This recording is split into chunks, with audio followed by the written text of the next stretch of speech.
Bonsoir et bienvenue dans la première soirée thématique de Calédonia, une soirée spéciale, la santé dans l'assiette. Ce soir, dans Ça nous parle, nous nous pencherons sur la qualité des aliments que nous mangeons tous les jours. Puis à 19h55, retrouvez le documentaire Notre poison quotidien en partenariat avec Arte. C'est parti. Pesticides, additifs, colorants, peut-on faire confiance aux aliments qui se trouvent dans notre assiette? Les mesures en place protègent-elles suffisamment notre santé? Nous poserons la question à Luce Laurentzin, vice-présidente de l'UFC Que Choisir. Elle nous dira comment s'assurer de la qualité de nos aliments. Ce soir, je reçois aussi Michael Sansoni, c'est ancien ingénieur en biologie chez Sanofi, pratique aujourd'hui l'agriculture syntropique. Il nous dira ce que c'est. En cours d'émission, nous retrouverons Chloé Yentao qui a testé pour vous l'application Quel produit? Une application qui nous révèle la qualité nutritionnelle des aliments, mais aussi tous les additifs qu'ils peuvent contenir, avec des surprises à la clé. Puis en fin d'émission, le chef du Tchelenerao, Alphonse Coche, partagera avec nous une recette à base de pommes citer. Si vous manquez d'inspiration pour cuisiner ce fruit, vous découvrirez une recette sans cuisson et avec seulement 5 ingrédients pour se régaler.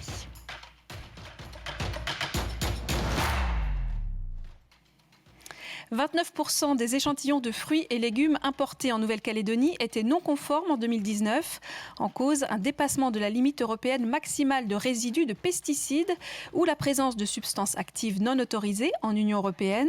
Meilleure note du côté des fruits et légumes locaux, mais tout de même 7% des échantillons analysés dans ces études étaient non conformes. Luce Laurentzin, bonsoir. Vous êtes la vice-présidente de l'UFC Que Choisir et votre association a passé à la loupe ces analyses menées par la DAVAR. Alors pourquoi est-ce qu'on retrouve des fruits et légumes non conformes dans notre assiette? C'est une question que l'on pose puisqu'on trouve même des produits qui sont interdits à la vente depuis de nombreuses années et qui apparaissent encore dessus. Et nous pensons qu'il n'y a pas assez de sanctions peut-être prononcées pour les personnes qui ont utilisé ces produits. De temps en temps, sanctionner un fait, le faire connaître est un bon moyen pour inciter toutes les personnes à mieux respecter les règles. Nos règles sont déjà adaptées un peu en la Nouvelle-Calédonie. Il a été demandé que l'on puisse importer des produits qui ne sont plus commercialisés aussi en métropole, laisser un certain temps pour s'habituer, mais il y a un progrès, je crois. Les agriculteurs sont de plus en plus professionnels et réfléchissent aussi à ces dangers, ce qui n'était pas le cas il y a 15-20 ans quand on a commencé à s'occuper un peu de ces problèmes. On rappelle aussi que c'est eux qui sont le plus souvent atteints de maladies liées à l'utilisation de certains pesticides. Donc vous dites qu'il y a des contrôles, mais pour l'instant, il n'y a pas de sanctions. À notre connaissance, il n'y a pas de sanctions, puisque les sanctions ne sont pas toutes publiques. Il faut être au tribunal pour... elles sont publiques, mais il faut être au tribunal pour être. Et nous n'arrivons pas à savoir si la DAVAR a des fois demandé au procureur de poursuivre certaines personnes. Alors en conclusion de votre étude, vous dites finalement il vaut mieux se tourner vers l'agriculture locale et de saison. Ça veut dire que l'agriculture locale est de meilleure qualité que l'agriculture de nos voisins, par exemple? Il y a moins d'utilisation qu'en Australie et surtout en Nouvelle-Zélande, dont je dis toujours que c'est vrai qu'elle a un aspect très vert de paysage, mais pas sur l'utilisation des produits. Alors justement, je vais me tourner vers vous, Michael Sansoni, qui fait partie des agriculteurs qui nous nourrissaient chaque jour. Bonsoir, vous êtes un ancien ingénieur en biologie. Aujourd'hui, vous êtes agriculteur, vous pratiquez l'agriculture syntropique. Racontez-nous un petit peu votre choix de votre parcours. Donc, effectivement, j'ai commencé ma carrière dans l'industrie pharmaceutique. Je m'occupais de culture de cellules mammifères, humaines ou autres. Et j'ai fait ma crise de la quarantaine. Je voulais faire un métier qui me tenait à cœur depuis que j'étais petit, agriculteur. Et j'imaginais mal le faire avec des produits, connaissant l'impact de ces produits chimiques sur les cellules qui nous composent. Donc j'ai choisi d'utiliser cette agriculture où on utilise plutôt l'équilibre naturel entre des arbres, une vie du sol bien développée, et surtout où on sélectionne des espèces de légumes ou de fruits qui sont résistantes pour nos conditions climatiques. Donc vous êtes installé à Dimbéa, et donc l'agriculture syntropique, c'est un mélange d'agroforesterie et de... Comment on peut le... En fait, c'est un mélange de culture traditionnelle dans l'endroit où on est. Donc j'ai été me former auprès de plusieurs agriculteurs locaux. Et en même temps d'agroforesterie où on utilise la science. Donc là, il y a des partenariats grâce à l'Union européenne financés avec la DECAL, l'IAC ou l'université, et où en permanence on se fixe des objectifs, on mesure les performances dans le champ, et ensuite on corrige nos pratiques, parce que en biologie, on n'a pas, dans tout ce qui est vivant, on n'a pas la vérité. Donc en fait, se passer de pesticides, c'est pas simple, et ça demande de l'analyse, et ensuite de modifier nos pratiques en permanence. Et qu'est-ce que ça vous inspire, l'étude que je mentionnais tout à l'heure, qui a été faite par l'UFC Que Choisir sur les résultats de la DAVA? Alors ça m'inspire effectivement, dès qu'on a une agriculture qui est tournée vers l'exportation, et où de toute manière on sait qu'on ne connaît pas le consommateur final, on ne va pas y être confronté avec une production de masse, il y a des dérives. Pour moi, c'est plus on vend plus de la nourriture, on vend de la marchandise, puisqu'elle est transportable, elle est faite pour être conservée. Et elle peut être stockée, revendue, encore revendue. Et alors que je sais que quand je livre mes produits frais, ils vont se garder quelques jours en magasin et après chez le particulier. Mais c'est de la nourriture, c'est-à-dire c'est périssable. Et alors, l'argument qu'on entend souvent, est-ce que sans pesticides, on arriverait à nourrir finalement toute la Calédonie? Déjà, on va rester au niveau de la Calédonie. Alors, personnellement, j'ai aucun doute. Ça demande une réorganisation complète de l'agriculture et d'ailleurs de la chaîne de transformation et de distribution de tout ce qui est produit alimentaire. Luce Lorenza, est-ce qu'il y a des propositions qui ont été faites pour mieux surveiller les produits qu'on importe, la qualité des produits qu'on importe? Nous avons souvent demandé qu'au minimum, les importateurs demandent qu'on leur livre des produits qui seraient exportables en Europe, puisqu'ils font des produits pour l'Europe, où là, il y a déjà un contrôle plus poussé des produits. Donc, ça nous est arrivé une fois sur d'autres matières en disant mais vous pouvez avoir certains produits parce que s'ils vendent en Europe, ils ont forcément des produits mieux conformes. Hein. Donc il y a un choix qui peut être fait par les importateurs de s'adresser à des fournisseurs qui ont l'habitude de livrer en Europe et qui peuvent donner un meilleur suivi. Mais c'est difficile en plus à l'heure actuelle où l'importation que fait la Nouvelle-Calédonie est très faible maintenant par rapport au marché d'autres pays, comme la Chine, etc. Et donc, il devient difficile aux importateurs d'imposer une demande de qualité. Et c'est donc pour ça qu'il faut absolument, pour notre sécurité alimentaire, produire plus en Nouvelle-Calédonie et produire des produits qui sont plus adaptés à notre climat.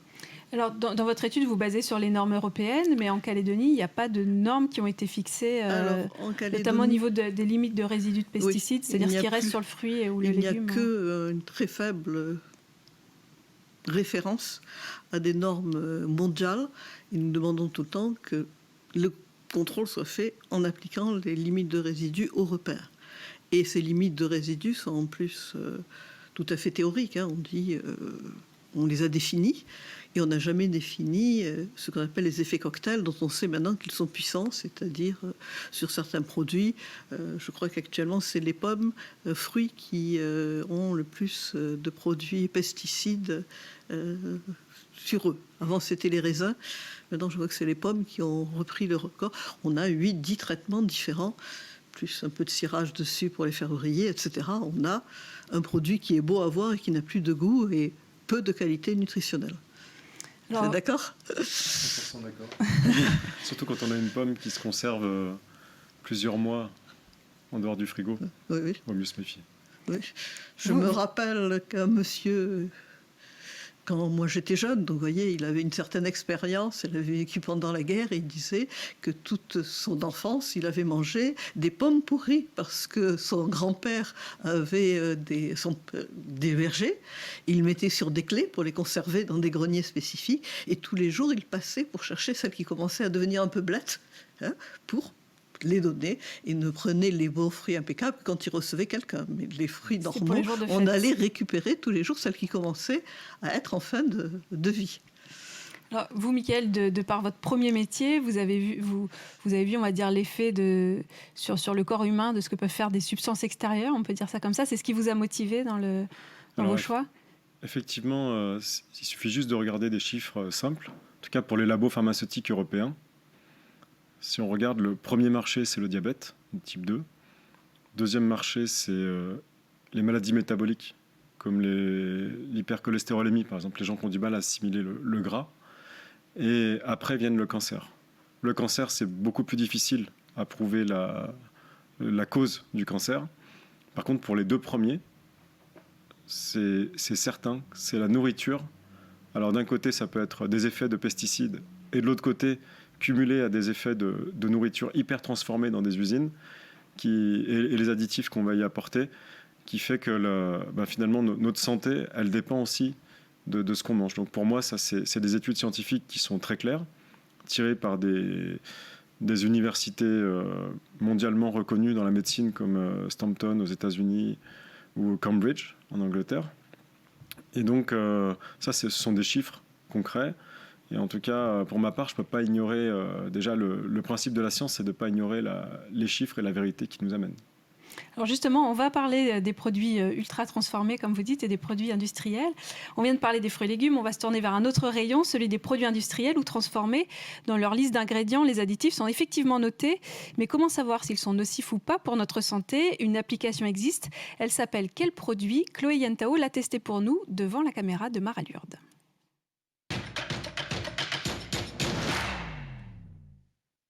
Donc on va commencer par un incontournable de tous nos chariots, le Maggi. J'ai la note santé, le Nutri-Score C, et j'ai également la liste des ingrédients, la composition. Et on me dit également qu'il contient 2 additifs, dont un peu recommandable. Oups. Et on me propose également sur cette page d'accueil, une fois que j'ai scanné mon produit, des alternatives qui, elles, ont une meilleure note santé. Bon, je sais que le glutamate, c'est pas bon pour la santé, mais j'avoue que j'aime bien le Maggi quand même, donc je vais l'acheter. Et puis, j'essaierai de le consommer avec parcimonie. On fait attention.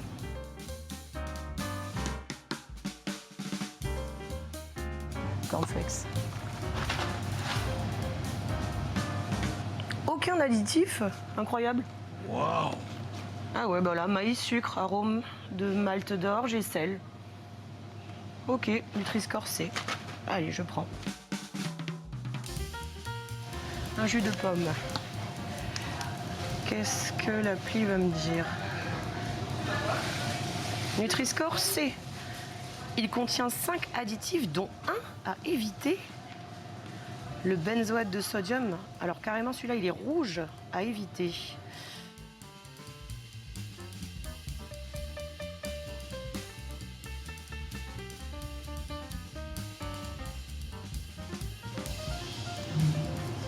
Le produit est inconnu, aidez-nous à compléter notre base, créer la fiche produit en quelques étapes.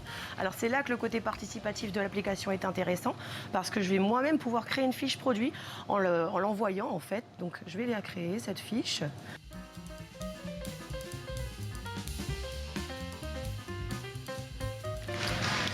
Et voilà, produit envoyé. Grâce à vous, notre base s'enrichit. Une notification vous sera transmise. Et moi, je prends mes SAO. Bon ben voilà, moi j'ai fini mes courses. Alors vous avez vu, ça prend pas de temps, hein. L'application est très simple à utiliser. Il y a un code couleur facile à comprendre. Rouge c'est pas bon, vert c'est bon. Et puis, alors il faut par contre une connexion internet, mais vous pouvez le faire aussi en amont pendant que vous faites votre liste des courses à la maison. Et à ce moment-là, il suffit simplement de taper le nom du produit et vous aurez toutes les infos. Et donc moi je recommande cette application parce que c'est très bien de s'informer sur ce qu'on mange. Alors, Luce Oranza, on voit dans le reportage que certains additifs sont notés à éviter et pourtant ils sont quand même autorisés. Est-ce qu'il y a un cadre législatif qui nous protège? En Nouvelle-Calédonie, il n'y a aucun cadre pour les additifs. En métropole, c'est en plus pas très poussé puisque c'est des organismes européens qui fixent et ils ont tendance à prendre le plus mauvais. La plus mauvaise réglementation, la réglementation la moins protectrice européenne pour fixer les normes. Et on se bat pour essayer de faire remonter cela. Et j'ai une de mes bénévoles qui disent mais les industriels et les distributeurs, ce qu'ils veulent, c'est que vous achetiez. Donc si vous refusez d'acheter certains produits, eh ben, ils ne seront plus produits. Vous avez maintenant des entreprises qui font leur publicité là-dessus. Pourquoi on met moins de sel, ceux qui disent qu'ils mettent moins de sel dans les soupes, etc. On le voit sur les chaînes métropolitaines. Mais il dit, mais c'est aussi aux consommateurs de se défendre. Et c'est pour ça que l'application est utile, parce que sur des produits un peu plaisir, des biscuits on peut s'en passer, mais on a envie d'en avoir, vous pouvez chercher celui qui a le meilleur score, le moins mauvais de la liste. Mais ça veut dire qu'en Calédonie, il n'y a pas de loi qui liste certains additifs qu'on interdit. Oui. Dans le code il y a un code de la consommation, mais il n'y a pas de code de la consommation. On a un certain nombre d'arrêtés qui se basent sur la loi de 1905 sur les fraudes, qui fixe certaines normes. Alors en 2019, le CESE, le Conseil économique et social, s'était saisi de la question des additifs avec des recommandations. Oui. Il n'y a pas eu de suite donnée Ça, on ne peut pas dire qu'il n'y ait pas eu de suite. Nous avons une loi de pays qui date de 2019 et qui disait qu'un code de la consommation serait adopté avant le 1er juillet 2020. 21. Non, 2020, je crois. 2021. Mais enfin, on ne l'a toujours pas vu. Et même pas consulté sur le projet. Mickaël, j'imagine que vous consommez peu de produits ultra transformés. Comment on fait quand on a peu de temps pour quand même essayer de concilier la santé, le côté pratique Alors, après, c'est un choix de vie. C'est-à-dire, soit on choisit de passer 1 minute à cuisiner par repas et on prend les produits ultra transformés, ou soit on y passe 20 minutes, une demi-heure et on transforme des produits. J'ai pas de solution magique, mais effectivement, on consomme beaucoup de produits qui viennent du champ, du coup, chez moi. Et avec 5 enfants, c'est pas toujours facile, parce qu'il faut dire que les produits transformés au goût, c'est très bon. Ouais. Et ils en demandent toujours plus. Alors, il faut trouver un équilibre. Après, moi, ce que j'essaie d'expliquer à mes enfants, c'est qu'une calorie n'est pas égale à une calorie. Sinon, je pourrais prendre, je sais pas, je n'ai pas le droit de citer de marque, j'imagine, mais je prendrais une marque de soda très connue. Et en une bouteille, j'aurais mes 2000 calories. Ça me ferait mon repas. Seulement, on sait que si vous vous nourrissez d'une bouteille de 2 litres de soda ou un repas équilibré avec des légumes, de la viande et un yaourt, vous avez aussi vos 2000 calories, mais pour le corps, ce ne sera pas la même chose. Donc, une calorie n'est pas égale à une calorie. Et moi, ce que je peux conseiller, c'est qu'effectivement, plus on se rapproche d'un produit frais qu'on va transformer nous-mêmes, et moins on aura de soucis avec ces produits-là, qui des fois, c'est le produit lui-même. C'est-à-dire, je voyais la glutamate de blé, par exemple. C'est un dérivé du blé, qui a priori quelque chose de naturel, mais qu'on a complètement dénaturé. Parce que avec les fibres qu'il y a dans le blé et toutes les protéines, les lipides qu'il y a dedans, etc., ce produit-là n'est pas toxique, mais isolé et pris seul, ça devient un poison. Donc c'est même pas qu'une question d'additif, c'est une question aussi de comment se présente le produit. Oui, d'ailleurs, dans le reportage, on voit que l'application nous indique aussi le Nutri-Score, c'est-à-dire la qualité, on va dire, diététique, l'impact que ça a sur notre santé. Ah oui. Du coup, oui, mais alors c'est là où moi j'ai un problème avec cette étiquette. C'est que souvent ça parle des calories. Et ça ne prend pas en compte toujours l'équilibre à l'intérieur. L'ultra-transformation, en particulier. Oui, si c'est l'ultra-transformation, je suis d'accord. Non, c'est pas marqué. C'est délicat. Ça reste, alors c'est mieux de se baser là-dessus que rien, d'accord. Mais c'est vrai que ces étiquettes, à mon sens, ça va pas assez loin. C'est-à-dire que moins on est transformé et moins il y a de problèmes. Et je prends les Kellogg's, là, tout ce qui est cornflakes, ça c'est vraiment une catastrophe. Sur le Nutri-Score, vous êtes d'accord Oui, sur le Nutri-Score, donc c'est limité à quelque chose. En France, ils essaient aussi maintenant de développer une application qui indique quel est l'impact sur l'environnement, qui peut être différent aussi. Qui a donc plusieurs critères qui sont cumulatifs. Et c'est vrai que le mieux est d'avoir des produits le moins transformés et que le Nutri-Score des fruits et légumes, a priori, là on est tranquille. Quoi. Mais par exemple, si vous voulez le Nutri-Score, on vous dit ce qui est rouge n'est pas bon, mais le beurre c'est forcément rouge. L'huile, c'est forcément rouge, et vous en avez besoin. On en a besoin en même temps. On en a besoin, donc c'est pas parce que c'est rouge que c'est mauvais. Il vous guide quand vous avez des produits qui sont complexes. Avec beaucoup d'ingrédients à l'intérieur. Après, moi, si je prends l'exemple des tubercules, par exemple, locaux, l'igname, le taro, la patate douce, le manioc, il faut faire un peu plus attention, mais ces tubercules-là, en fait, ils sont un repas complet à eux tout seuls. Et très très équilibré, contrairement à ce qu'on nous laisse penser. Bon, alors on va vous donner un coup de pouce à la maison. Si vous voulez manger de bons produits locaux et de saison, le chef du Txelenarao, Alphonse Cotché, partagera avec vous chaque mois dans cette émission une recette simple et facile à faire dans la cuisine de tous les jours. Pour sa première recette, il a choisi la pomme citerre.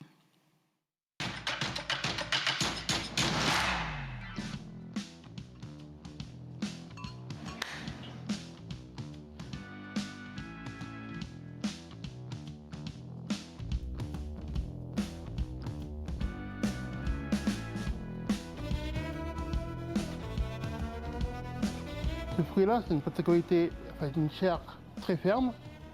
En fait, c'est très bien à consommer cru comme ça. Ou quand c'est mûr, c'est bien aussi dans les salades de fruits.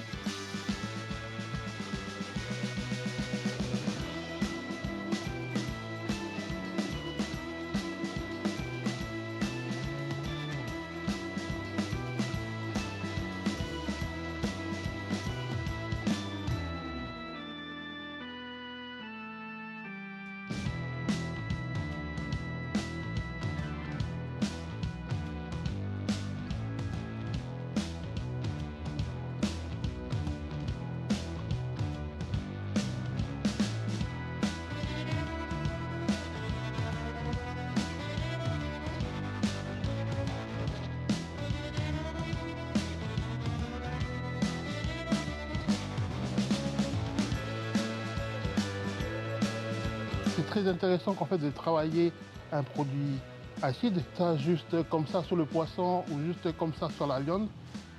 Vous allez voir que c'est très délicieux. Alors, on va utiliser la mandoline parce qu'il faut te dire qu'en fait la pomme citerne, c'est fibreux.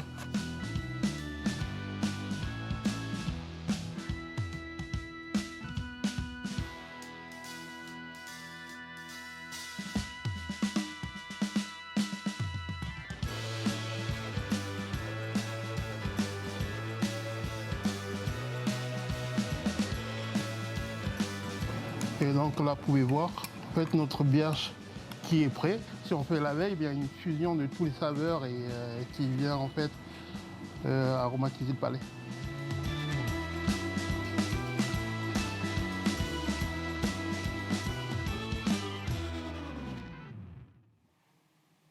Michael, vous la mangez comment, vous, la pomme citerne? Alors, pareil, hein, je coupe les fibres, et je la fais cuire dans un plat avec de la coco, et généralement accompagné de feuilles vertes comme des choucanac ou du moringa. Ça marche auprès des enfants? Ça passe? Pas toujours? Faut intérêt à faire un repas avec autre chose derrière. Luce, vous en mangez aussi de temps en temps? Non. Bon, ben voilà, l'occasion de Faudrait que tester. j'essaie. Merci à vous deux, en tout cas, d'avoir répondu à nos questions. La soirée continue sur Calédonia à 19h55. Retrouvez notre Poison quotidien, un documentaire d'investigation de Monique Robin en partenariat avec Arte. Peut-on établir un lien entre la contamination de la chaîne alimentaire par des substances chimiques et l'augmentation des cancers ou des maladies neurologiques comme Parkinson ou Alzheimer? Pendant 2 ans, la réalisatrice a enquêté pour répondre à cette question. À ne pas manquer tout à l'heure à 19h55 sur Calédonia. Bonne soirée. Bonsoir.